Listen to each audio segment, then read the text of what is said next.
Alright guys, so Savage 3D here, and today we're going to talk about bed maintenance. So that applies to all different beds, and we're going to go over the different types of beds, we're going to go over the maintenance of them, and we're going to go over things to do after you pull a print up, check your prints, you know what to do. We'll be doing a series on things to do. So let's get started. So most of you with the Enders will bed like so. This is a glass bed, and it is your flattest bed you'll get unless you have your metallic piece here milled.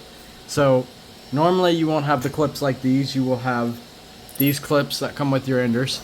I like these clips. However, I like to stack these on the metallic, the magnetic bed frames. So these really won't clip the same. They just won't fit over without stretching them. So we use the binder clips, which are these right here. You can get like a pack of them for $8 at Walmart.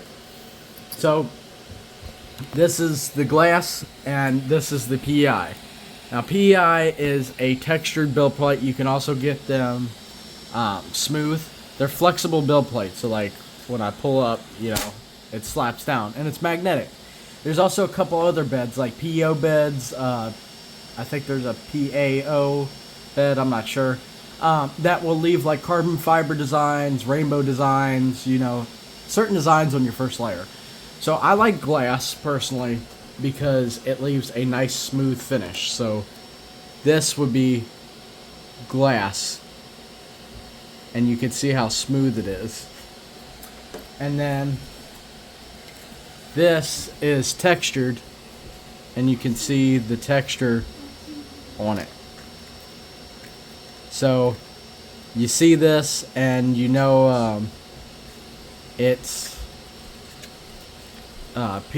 textured PEI and it prints alright. So I don't typically have any adhesion issues with either bed except my bamboo printers, which also have PEIs, but they're a different PEI. Not all PEIs are created differently. Some of these have better grit than others and some don't. So now we're going to get into maintenance. So what do we use for maintenance? Periodically you need to clean your bed. On the glass beds I sometimes use 90% rubbing alcohol, which is what's in this bottle. That doesn't always take all the oils off of the build plates. It kind of just spreads them around. So what I recommend is occasionally taking and either using the regular big bottle of Dawn, or I use the Power Wash, and get yourself some Scrub Daddies. Or these are some Score Daddies. They work really, really well. I've had this pack for like 4 or 5 months, and it came with 3, and I love them. They work really, really well. So on the bamboos, I recommend drying the plates. On the Enders, because there's nothing here, I just leave it wet. So it really doesn't matter, it'll dry on its own because it's heated. There's really nothing to spark there. It's only DC voltage anyway. And the heater's on the bottom under here. So there's that. So on bed leveling, what I like to do, and I'll use this one as an example since I have to do it anyway. So now that the motors are turned off, I have a touch sensor too, but I turn my my thumb screws all the way down and preload everything. Of course, I also have silicone spacers, and we'll get into those in a minute. But I turn them all the way down, and then I'll use the level, and then I'll level off of that. And if they need to go up more, I can go up. But I prefer to go lowest, that way all I can do is come up, kind of thing. As for the bed spacers, so the upgrades I have are these silicone bed spacers, and they are really great because I do not need to level my bed, like almost ever. Not unless I like bump it real hard or, you know, mess with it. Of course, I have the CR that probes, But the bed spacers, and I have them on all the printers, they don't come undone or lose their springiness like the springs do. There's two kinds of springs as well. There is the silver springs, which is what comes on stock unless you have an S1. The S1 series comes with the orange springs, which is the upgraded springs, which are stiffer springs that don't expand out. Now, some people hard mount, which is where they will level the bed and then they will use some washers and whatnot and space the bed the way they want, and then they will level it permanently.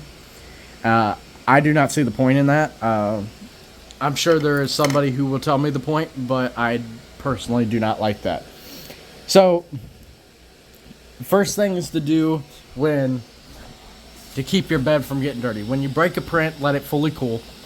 Then you'll be able to just lift it off the bed unless your offset's really, really tight.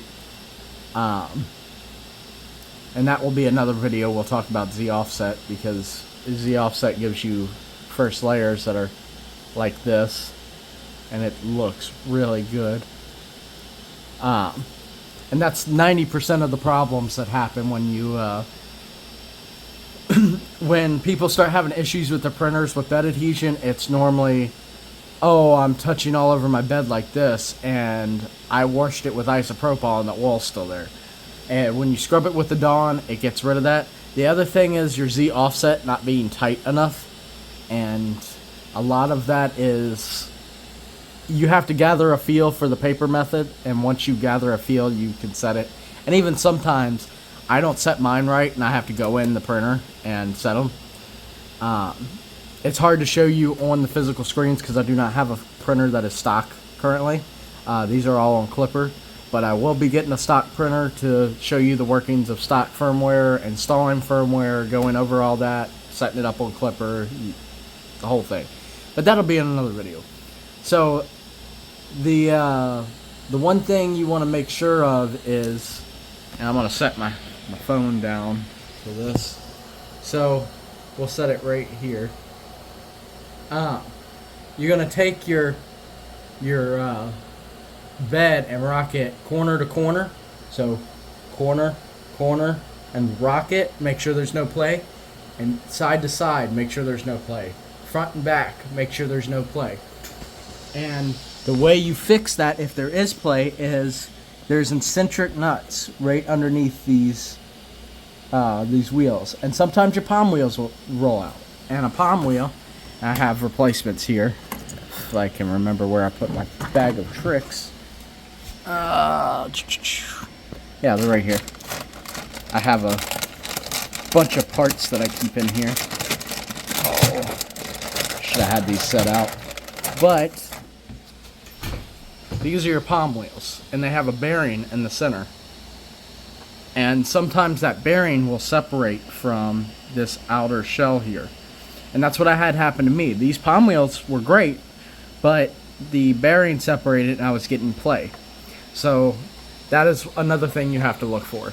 And we'll get into the X gantry and leveling the X gantry and all that. But for right now, make sure your bed is clean. Clean it with Dawn. I've heard if you use some of the other brands that they leave a film on it and it causes issue. The only one that's really recommended on the forums and everything is Dawn. I use Dawn, haven't had an issue. I use the Power Wash, haven't had an issue. It has the apple scent, haven't had an issue. It's simple things like that. And if you're having more issues with bed adhesion, use a brim, use a raft. Don't be afraid to use it.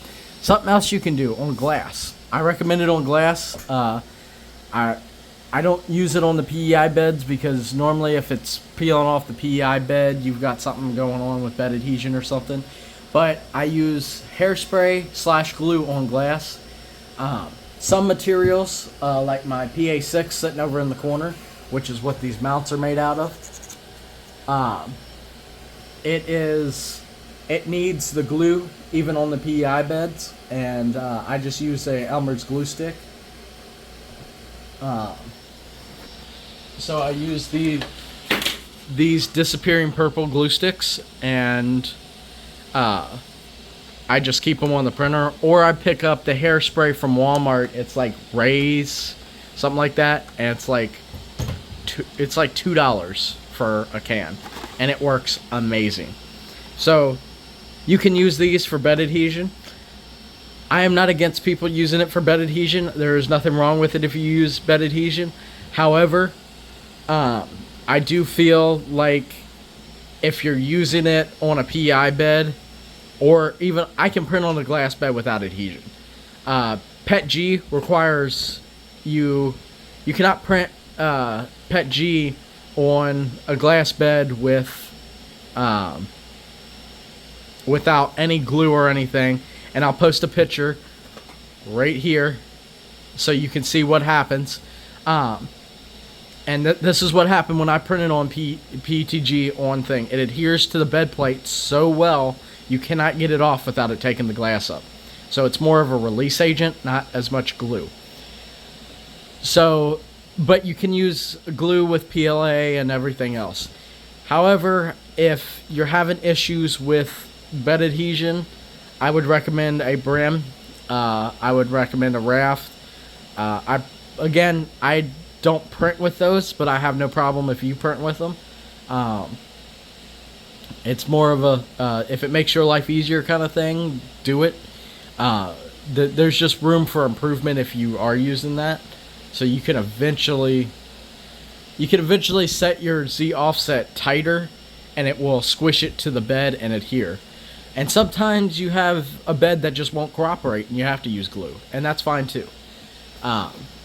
So I know a lot of people knock people for using glue, but if it works kind of thing.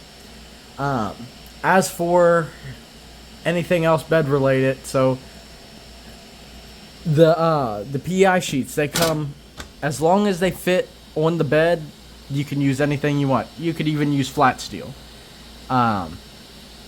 There are different types of PEI beds. The ones that come with the S1 are more flexible, as they are, it's PEI, but it's almost like a rubber kind of material. They also come on the Ender Pro, Ender 3 Pro.